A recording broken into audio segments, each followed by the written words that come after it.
ಮೋದಿಯವರ ನಿನ್ನೆ ಭಾಷಣ ಕೇಳಿದೆ. ಮಹಿಳೆ ಮೀಸಲಾತಿ ಬಗ್ಗೆ ಅವರು ಮಾತನಾಡ್ತಾ ಇದ್ದಾರೆ. ನಿನ್ನೆ ನೀವು ಅವ್ರ ಭಾಷಣ ಕೇಳಿದರೆ 59 ಸಾರಿ ಕಾಂಗ್ರೆಸ್ ಕಾಂಗ್ರೆಸ್ ಕಾಂಗ್ರೆಸ್ ಅಂದಿದ್ದಾರೆ. ಮಹಿಳೆ ಅಂತ ಪದ ಉಪಯೋಗ ಮಾಡಿದ್ದು ಒಂದು 10 ಅಥವಾ 12 ಸರಿ ಅವರು. ಈಗ ಬಿ ಜೆ ಪಿಯವರು ಬಹುಶಃ ಒಂದು ಕನ್ಫ್ಯೂಸ್ಡ್ ಸ್ಟೇಟ್ನಲ್ಲಿದ್ದಾರೆ. ಅವರು ಪಾರ್ಲಿಮೆಂಟ್ನಲ್ಲಿ ಯಾವ ಬಿಲ್ಗಳು ತರ್ತಾ ಇದ್ದಾರೆ, ಯಾವ ಬಿಲ್ಗಳು ಮಂಡಿಸ್ತಾ ಇದ್ದಾರೆ ಅವರಿಗೆ ಗೊತ್ತಾಗ್ತಾ ಇಲ್ಲ ಅನಿಸುತ್ತೆ.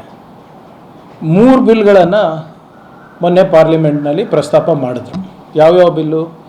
ಒಂದು the constitution 131st amendment bill 2026, ಎರಡನೇದು ಡಿಲಿಮಿಟೇಷನ್ ಬಿಲ್ 2026, ಮೂರನೇದು the union territories loss amendment bill 2026. ಈ 3 ಬಿಲ್ಗಳು ಪ್ರಸ್ತಾವನೆ ಆಯಿತು. ಮಹಿಳಾ ಮೀಸಲಾತಿ ಅಂದರೆ ವುಮೆನ್ ರಿಸರ್ವೇಷನ್ ಬಿಲ್ ಏನಿದೆ ಅದು ಆಗಲೇ 2023ರಲ್ಲಿ ಪಾಸಾಗಿದೆ. ಅದನ್ನು ಇಡೀ ಬಿ ಜೆ ಪಿದವರು ಪಾರ್ಲಿಮೆಂಟ್ನಲ್ಲೇ ಆಚರಣೆ ಮಾಡಿದ್ರು.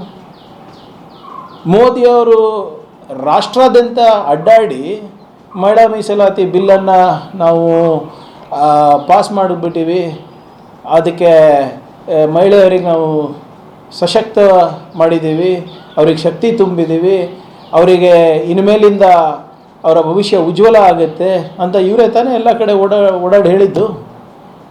ಎಲ್ಲ ಕಡೆಯೂ ಕೂಡ ಇವರು ದೊಡ್ಡ ದೊಡ್ಡ ಫಂಕ್ಷನ್ ಮಾಡಿದ್ರು. ಈಗ 2023ರಲ್ಲಿ ಪಾಸಾದಂಥ ಬಿಲ್ಲು ಏಪ್ರಿಲ್ 16, 2026ರಲ್ಲಿ ನೋಟಿಫೈ ಮಾಡ್ತಾರೆ. ನೋಡಿ ಇಲ್ಲಿ ಇದು ನೋಟಿಫಿಕೇಷನ್ ಯಾವುದ್ರದ್ದು? 23 ಬಿಲ್ಲು. 3 ವರ್ಷ ಬೇಕಾಗಿತ್ತ ಮೋದಿ ಸರ್ಕಾರದವರಿಗೆ, ಮೋದಿಯವರಿಗೆ ಇದನ್ನು ನೋಟಿಫೈ ಮಾಡಲಿಕ್ಕೆ.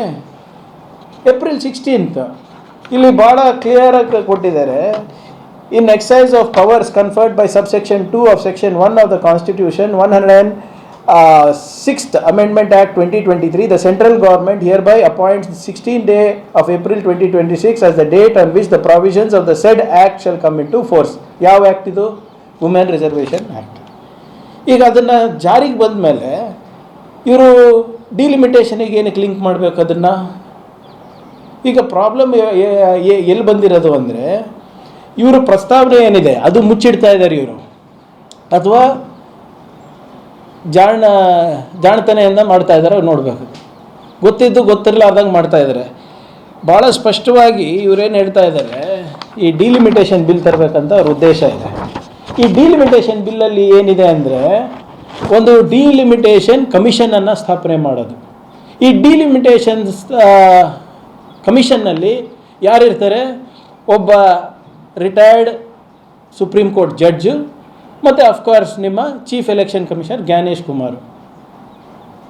ಕುಮಾರ್ ಅವರು ಯಾರ ಕೈಗೊಂಬೆ ಅಂತ ತಮಗೆಲ್ಲರಿಗೂ ಗೊತ್ತಿದೆ. ಈಗಾಗಲೇ ಹೋದ ಡಿಸೆಂಬರ್ನಲ್ಲಿ ಚೀಫ್ ಎಲೆಕ್ಷನ್ ಕಮಿಷನರ್ಗೆ ಇಮ್ಯುನಿಟಿಯನ್ನು ಕೊಡಿಸಿದ್ದಾರೆ ಸಂವಿಧಾನದಲ್ಲಿ ತಿದ್ದುಪಡಿ ತಂದುಬಿಟ್ಟು. ಅಂದರೆ ಅವರು as a chief election commissioner ಏನೇ ಡಿಸಿಷನ್ ತೊಗೊಂಡ್ರು ಅದು ನೀವು ಕೋರ್ಟಲ್ಲಿ ನೀವು ಪ್ರಶ್ನೆ ಮಾಡೋಂಗಿಲ್ಲ, ಅವ್ರಿಗೆ ಲೀಗಲ್ ಇಮ್ಯುನಿಟಿ ಕೊಡಿಸಿದ್ದಾರೆ.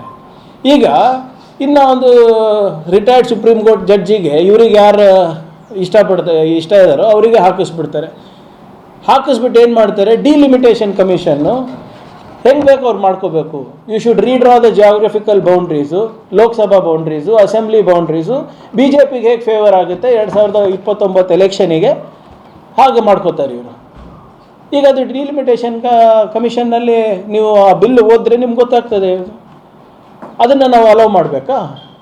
ಈಗ ಮಹಿಳಾ ಮೀಸಲಾತಿಯನ್ನು ಇವರು ನಿಜವಾಗ್ಲೂ ಜಾರಿಗೆ ತರಿಸ್ಬೇಕು ಅಂದರೆ ಜಾರಿಗೆ ಮಾಡ್ಬೋದಲ್ಲ. ಈಗ ಹೂ ಇಸ್ ಸ್ಟಾಪಿಂಗ್ ಹಿಮ್?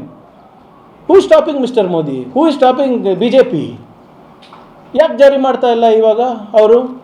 ಆಮೇಲೆ ನೀವು 3 ವರ್ಷ ಆದಮೇಲೆ ನಿದ್ದೆಯಿಂದ ಎದ್ರೇನ್ರಿ? 2023ನಲ್ಲಿ ಮಾಡಿರೋದನ್ನು ಏಪ್ರಿಲ್ 16 ನೀವು ನೋಟಿಫೈ ಮಾಡ್ತೀರಾ? ಇಲ್ಲಿ ತನಕ ಏನು ಕತ್ತೆ ಕಾಯ್ತಾ ಇದ್ದೀರಾ ನೀವು? ಮಂಡಕ್ಕಿ ತಿಂತಾ ಇದ್ದೀರಾ ನೀವು? ಏನು ಮಾಡ್ತಾಯಿದ್ರಿ? Why did it take 3 years? ಆಮೇಲೆ ಶೇಮ್ಲೆಸ್ಲಿ ಮೋದಿ ಸರ್ಕಾರ ಏನು ಮಾಡಿತು? ಈ ಡಿಲಿಮಿಟೇಷನ್ ಬಿಲ್ ಏನಿದೆ 2026 ಅದು ವುಮೆನ್ಸ್ ರಿಸರ್ವೇಷನಿಗೆ ಲಿಂಕ್ ಮಾಡ್ತಾರೆ. ಈಗ 50% ಜಾಸ್ತಿ ಆಗುತ್ತೆ ಅಂದ್ಬಿಟ್ಟು ಅಮಿತ್ ಶಾ ಅವರು ಎಲ್ಲ ಸ್ಟೇಟ್ಗಳಿಗೆ 50% ಜಾಸ್ತಿ ಆಗುತ್ತೆ ಅಂದ್ಬಿಟ್ಟು ಭರವಸೆನ ನೀಡ್ತಾರೆ. ಮತ್ತು ಬಿಲ್ಲಲ್ಲಿ ಯಾಕೆ ತಂದಿಲ್ಲ ಅದನ್ನು? ಯಾಕೆ ಅದು ಬಿಲ್ನಲ್ಲಿ ತಂದಿಲ್ಲ? ಇದು ಒಂದು ಸಂವಿಧಾನದ ತಿದ್ದುಪಡಿ ತರುವ ರೀತಿನಾ ಇದು? ನೀವು ಒಂದು ತಾಸು ಕೊಟ್ಬಿಡಿ, ನಾನು ಇವರೇನು ವಿಪಕ್ಷದವ್ರು ಏನೇನು ಹೇಳ್ತಾ ಇದ್ದಾರೆ ಅವೆಲ್ಲನೂ ಕೂಡ ನಾವು ಕೊಡ್ತೀವಿ ಅಂತ ಹೇಳ್ತಾರಲ್ಲ. ನೀವೇನು ಹೇಳ್ತಾ ಇದ್ದೀರಾ ಅದು ಯಾಕೆ ಬರೆದಿಲ್ಲ? ಅದು ಯಾಕೆ ಬಿಲ್ನಲ್ಲಿ ತಂದಿಲ್ಲ ನೀವು? ಅಲ್ಲಿ ನೀವು ಚರ್ಚೆ ಮಾಡೋದು ಡಸ್ ಇಟ್ ಹೋಲ್ಡ್ ಗುಡ್? ನಾನು ಸದನದಲ್ಲಿ ಎತ್ತು ಮಾತಾಡ್ಬಿಟ್ಟು ನಾನು ಭರವಸೆಯನ್ನು ಕೊಡ್ತೀನಿ ಅಂದರೆ ಅದು ಬಿಲ್ಲಲ್ಲಿ ಆಗ್ತದ? ಅದನ್ನು ಏನು ಕಾನ್ಸ್ಟಿಟ್ಯೂಷನ್ ಅಮೆಂಡ್ಮೆಂಟಿಗೆ? ಈಗ ನಂದು ಇಷ್ಟೇ ಪ್ರಶ್ನೆ ಅಪ್ಪ, ಬಿಲ್ಲು ಜಾರಿಗಿದೆ, ವುಮೆನ್ಸ್ ರಿಸರ್ವೇಷನ್ ಬಿಲ್ಲು, ನೀವು ನುಡಿದಂತೆ ನಡೆದು ತೋರಿಸಿ, ಅವಾಗ ನಾವು ನಂಬ್ತೀವಿ. Nothing is preventing the prime minister from implementing the women's reservation bill at the current strength of 543. ಯಾಕೆ ಮಾಡ್ತಾ ಇಲ್ಲ ಅವರು? ಕ್ಷಣ ಕ್ಷಣದ ಸುದ್ದಿಗಳಿಗಾಗಿ ಫ್ರೀಡಂ ಟಿವಿ ಸಬ್ಸ್ಕ್ರೈಬ್ ಮಾಡಿ, ಲೈಕ್ ಮಾಡಿ ಹಾಗೂ ಫಾಲೋ ಮಾಡಿ. ಹೊಸ ಸುದ್ದಿಗಳ ನೋಟಿಫಿಕೇಶನ್ಗಾಗಿ ಬೆಲ್ ಐಕಾನ್ ಮೇಲೆ ಕ್ಲಿಕ್ ಮಾಡಿ.